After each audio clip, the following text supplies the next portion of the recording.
think I wired something wrong. Customer states I was in a while back and you guys told me I needed to fix my rusty frame, so I did. Let's put some angle bracket and some self-tapping screws into the rust. Yeah, that fixes it. It's good. At least it covered the rot, right? Self-tapping screws and L brackets. Customer states, when shifting from park to drive, vehicle felt like it took off on its own. Accelerated from 0 to 30 on its own. Customer states vehicles also idling too high. Look at that. I think that'll do it.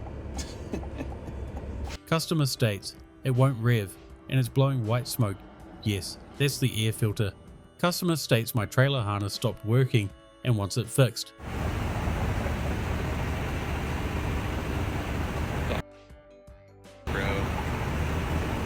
Customer only wanted a tune-up because their car had a misfire. When the mechanics lifted up their car, they found one of the leaf springs like this. They refused any repairs as per usual. All I do is move it down. Oh, that's under pressure. Yep. You think you can just run my torque converter over? Sure. Customer's always right. Customer states there's a creak from the left front. This was basically the least of their concerns, as the car needed another $2,000 worth of repairs. But my belt's smoking and there's antifreeze all over the place. Yeah, let me take the belt off and we'll see what it really looks like. Yep, I'll just tighten that belt up.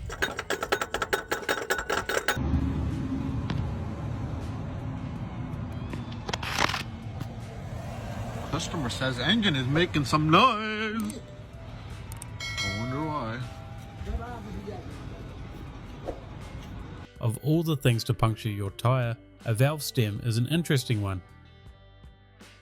This Mazda came into the shop with around 250,000 miles on it, and the mechanic decided to check the cabin air filter and found this grossness.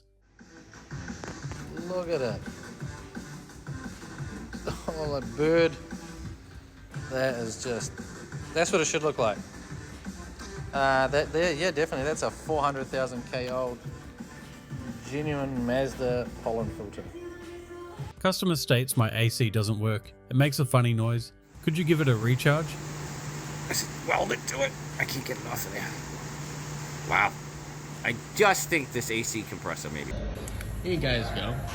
Guys in here for an alignment, says that it's pulling, blah blah blah, but we're not going to worry about the ear of the transmission that's JB welded onto the housing.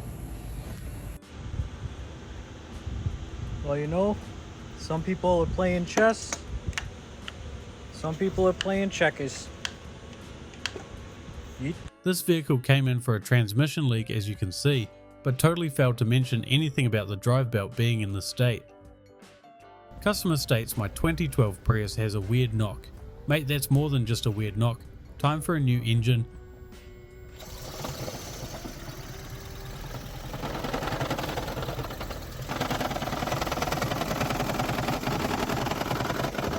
Mr. Mouse decided to make a home. Mickey. It might even be in there too. See that piece right there? Might be in there.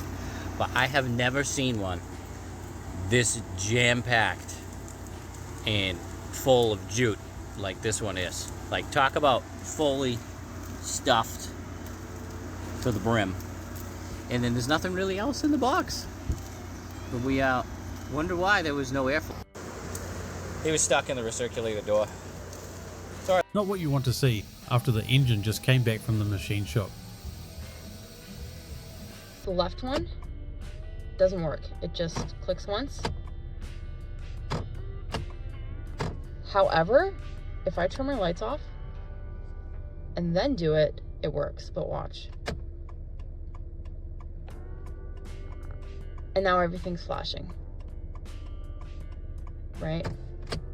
Doesn't do it when it's just the left. Customer drove in like this, having no windshield and a front bumper mostly made up of duct tape. Customer states that the car struggles to start in the morning, and here is what they found when trying to start the car. Customer states my battery appears to be taking a bath. Yep. Yep, you're right. Customer states I was driving down the road and it kept pulling to the left, and when they got home, they noticed the smoke that was apparently much worse before they started filming. Definitely a frozen caliper and needs to be replaced along with the pads and rotors.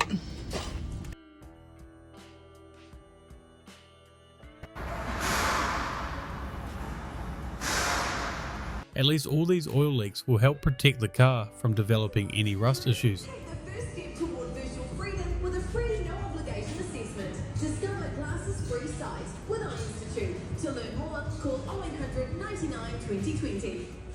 2014 Hyundai Santa Fe or something like that. Customer states I need a starter because in the mornings it's super slow to start, and I checked the battery and it's good. It couldn't be the fact that you have a bad door latch draining your battery overnight. Same car. Hey, by the way, my radio's locked up. It don't play no music now. Let me go ahead and fix that for you. This customer just had the control arms on their Honda Accord replaced a month ago and was driving down the highway when the car took a sudden dive.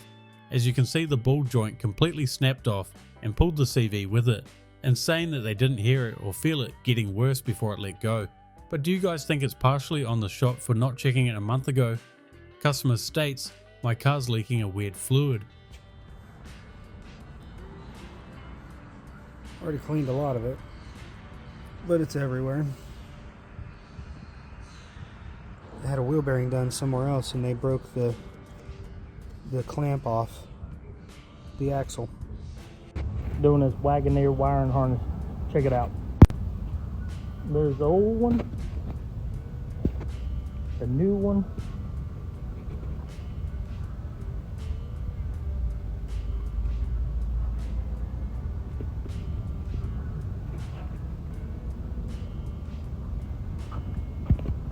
had to lift the body up to get it from in between there.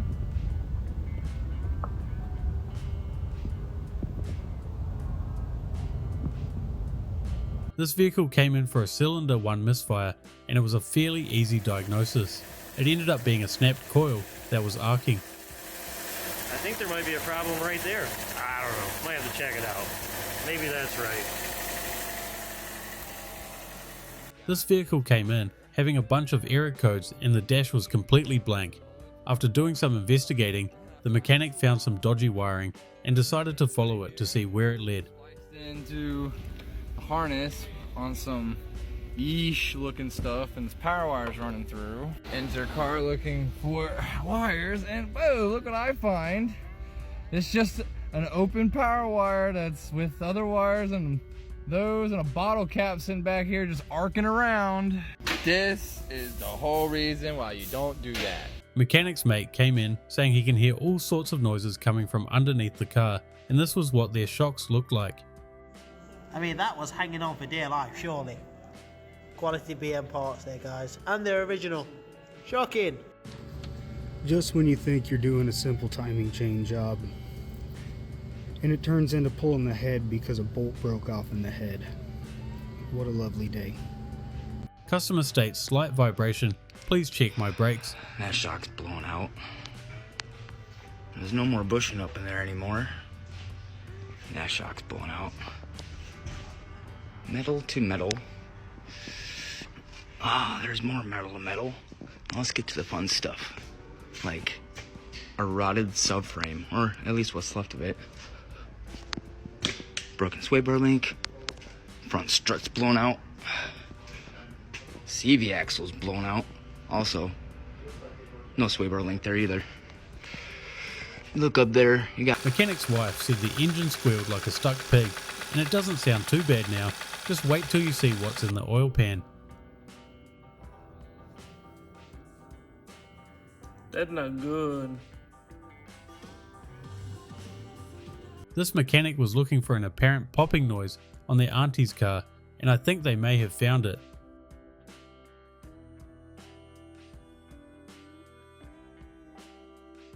Hi guys, got this Mitsubishi Outlander PHEV in today. This one's failed its MOT on damage to the high voltage cable. So if we look under here, this is the rear electric motor, and on the cable there you see that sort of armour on the outside, and you can see it's all green and crusty and it's ripped. So the tester has failed this. Local garage, not knocking them, a reputable garage. However, you know, they failed this here. I mean, it's quite an expensive cable. It's down there on the floor. That cable's about £900 from Mitsubishi. And as you can see on the new one, this is just sort of the outer armour. This bush here provides sort of the support for the cable.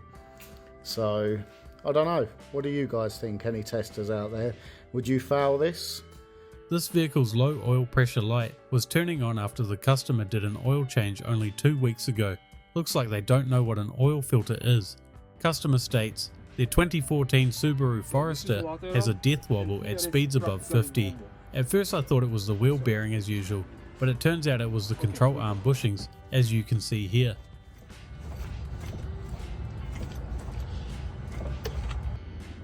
Trying to just replace a simple track rod end on a Ford Focus Mark II from 2008. Gotta love a Ford product. Original track rod end in situ. At the moment I've had to cut the end off because in terms of trying to remove the lock nut, there ain't much left of that because it was not budging. I've now had to cut the track rod end. Half of that is here with the threads.